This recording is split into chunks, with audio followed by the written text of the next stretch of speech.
All right, so last week we talked, a little bit about kind of failure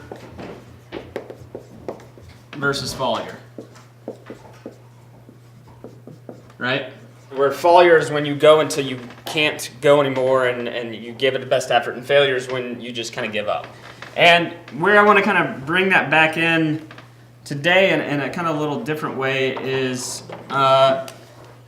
I kind of alluded to it a little bit last week, but kind of on the difference between approaches and outcome. So in baseball, if you are failing 6 or 7 out of 10 times out of 10, you're still doing really well. So in a in a 3-game series, you might have 10 at bats, and in that you might end up with going 3 or 4 out of 10, and so you would say that's a success, right?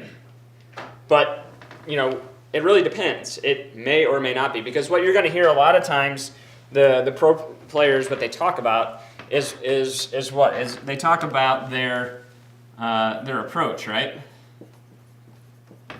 So you're going to hear things like this when they say, put together some really good at bats, put some really good swings on the ball, didn't really grind it, didn't give any away at bats. So in reality, statistically, 3 out of 10 looks like it's a success, but you really don't know, because there's a lot of things that could or could not have happened in the background that may have reflected well. So maybe in those 3 out of 10, this one they got lucky, like they took a bad approach and they got a hit.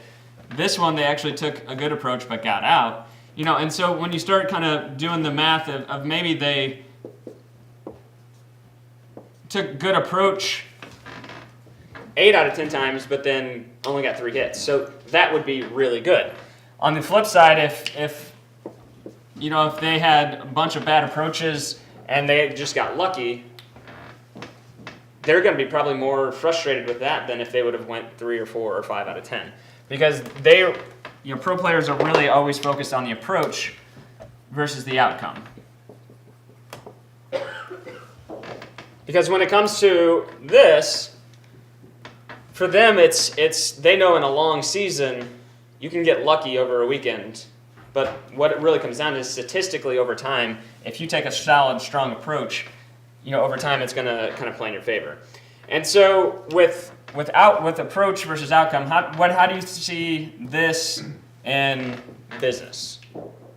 Where do you see how approach and outcome can be two different things? Organic growth versus business falling in your lap. Right. So sometimes you just happen to find a client just kind of stumbles on you, but other times maybe you're systematically going about it and you can't find anybody, but you just don't know. And so approach really comes into a few different ways that can make a good approach. And so you've got to really be prepared. You have to be focused and be disciplined. All of these things lead to an approach that sometimes is going to lead to maybe the right outcome, but you never really know what the outcome is going to be. Because in this instance, the only things that you really have control over is the approach. You can't necessarily determine, if you hit a line drive in the gap and the center fielder makes an amazing diving play and catches it, you put a good at bat on it, but you got out. Was that a good approach? Did you prepare? Did you really focus? Were you disciplined in your at bat to make sure that what you were doing was going to put yourself in a position to succeed? Or did you give away an at bat? Or did you strike out without really doing the preparation that it took? And so really here it's about control versus influence. Because you can influence outcomes, but at the end of the day, you can only the only things that you can control are your thoughts and your preparation and your approach. And so control comes down to your thoughts and your effort.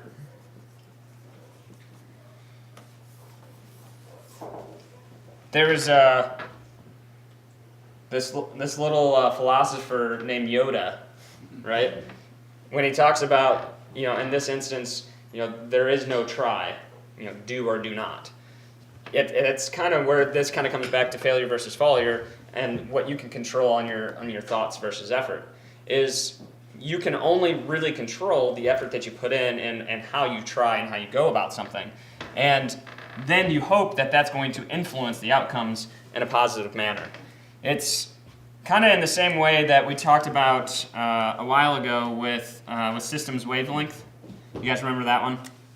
Is that, when you first start out, you have kind of this blank box that you put efforts into,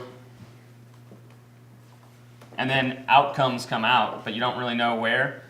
And then over time, you create systems that focus it in and focus it in. That's what that really is this kind of systematic approach here of experience. And with experience, you can kind of hone in these things and have more influence on outcomes. Because over time, when you see when you're working on a project, or Andrew talked about trying to get a new client, so you get to see what type of preparation it takes, what type of efforts it takes, what types of what's going to lead to success, what are the things that are going to put you in a better position to succeed, and then you can repeat those and refine those and have more influence on the outcome. And really that comes with the amount of discipline that you have in focusing in on your approach and making sure that you can take that systematic way to go about it. And so when it comes back to putting all this together, is that you can realistically you can succeed mentally and fail, and you can also fail mentally and still succeed. But it's kind of a law of averages over time. That's going to come back. And so, with the baseball player that takes a good approach, 7, 8, 9, 10 at bats, over time that's going to lead to 3, 4, 5 hits out of 10. But if they take a bad approach and just get lucky one weekend and get 3 hits, over time that average is going to come back and they're going to end up getting 1 or 2 hits over the course of that time. And so what you have to focus on are the things that you can control. That's one of the things that that I always try to live my life by is stress about the things that you can actually control. And if you can't control it, then don't stress about it. That really comes back into here, because what you can control are your thoughts and efforts and the way that you prepare, you focus, and how much discipline you're going to take to your approach. And so in business and in life, you've got to focus on what you can control to put yourself in a position to succeed. So really stay focused on your approach, really stay focused on honing in what you can control, and then hopefully the outcomes will turn in your favor over time. Because if you're really focusing on going to failure, and putting in the full effort, over time the statistics of you being able to succeed, if you're learning from those experiences, is going to be much higher. And so this is a really big thing when it comes down to business, because it is something that, there are so many things that are outside of our control every day. Can we control what the national economy does? Can we control what interest rates are going to be? Can we control what unemployment's going to be? Can we control? No, we can't. So we could do all things right and still fail. And there's a lot of people who have done things incredibly stupidly and incredibly wrong and still succeeded. But in the end, statistics are always going to come in, and the averages are going to come back. And if you take the right approach and you focus on doing things right, and you focus on that pyramid growth, over time, success will come, even if you have to go through some adversity to get there.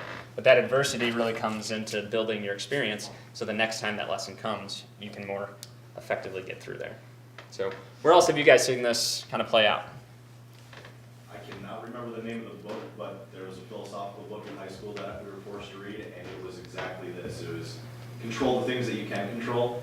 Don't stress or worry about the things you can't, because in the end, you can only have so much influence.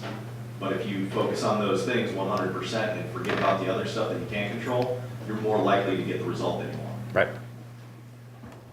I'm thinking about it kind of from a prospecting perspective, and I think we've all talked about when you first go out there, you feel like you want to go after anybody and everybody, and it's kind of the outcome thing of you might hit a few good ones, and it doesn't matter your approach, you're just kind of going after it. Whereas once you identify your target market, think of specific questions to ask, ways to rule out prospects that aren't the right ones, and be more efficient and effective with your approach, then all of a sudden you're having better outcomes of not only not having to spend as much time, but getting the right prospects who become clients, that kind of thing. Yeah, absolutely. I mean, it really comes back to when you know what clients you're targeting, you can put yourself in a position to succeed by going to the places where they're at, doing the things that they're doing, finding out and learning more about what their needs are, and then addressing those specifically. So that does make a big difference.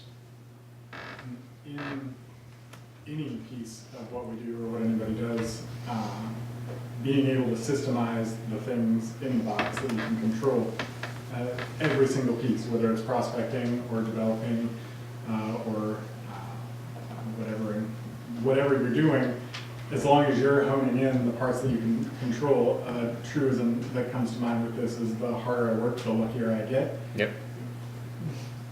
Luck, consequences of the world happening around you, that's going to happen to everybody. And sometimes people that aren't worth it are going to get huge jackpots.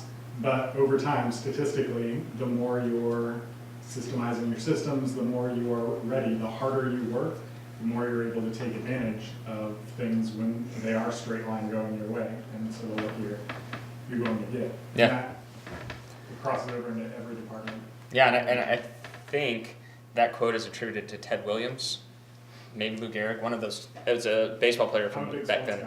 Yeah, but that quote was actually was attributed to a baseball player. So I mean, right in line. I mean, that's the exact same thing. Is that in baseball, in business, and lots of things, there are so many things that are outside of your control that you just have you can influence and you can do everything, but you have to be prepared and be in a position to succeed. I think baseball players have two things to approach. One is their routine, because they step into the batter's box the same way every time, especially if they're on hitting streak. They do two things on their bag goes and hit their helmet and then swing and then now they're ready. But you have to be able to execute as well. So how you step when you swing helps determine your outcome, because you have to base it on how the pitch is coming. So I think when we think about our approach, like my approach to making a video is one way, but when I see the pitch coming, like I have to adjust, like, oh, I'm going to step to right field and not toward left field. So I just think there's two pieces to that, that you can, because I can control that. I can control how I execute, which may help determine the outcome. Well, it will help determine the outcome. I'll probably strike out. I was a horrible hitter. But yeah, I just thought there's two pieces to approach, like the routine and the execution. Yeah, it's how you put yourself in a position to succeed, and then also how do you execute the thing that you're doing. And it comes back to one of the Whiteboard Wisdoms we talked about earlier was how to structure creativity. It's kind of the same thing as how do you put yourself in a position to succeed. But at the end of the day, you still have to get in the batter's box, you still have to swing, you still have to put the bat on the ball. And that's the same thing in business. You can create a business plan and you can refine it and you can go back through it and refine it some more. But at the end of the day, you've got to just get out there and try it, because that's where the experience comes from, is the execution of trying something, seeing the outcome, coming back, trying it again, seeing the outcome, because that's really the only way that you can battle test some strategy. So what's really important to keep in mind here is when something is going well, it's kind of making sure that you don't get too high, or when things are going really poorly, don't get too low. When it's based on the outcome, what's really important is to take a step back and have the perspective to look and see, how was my approach? And so if your approach was solid, your approach was strong, and the outcome was still not perfect, that's okay. Try to figure out how you can hone your approach a little bit more the next time to influence it. If you were successful and your approach was sound, try to keep refining and keep making that into muscle memory, because it really is about controlling your approach and therefore succeeding mentally each time, because when you succeed mentally with your approach over time, you're going to succeed in your outcomes. So that's the kind of the key takeaway from today.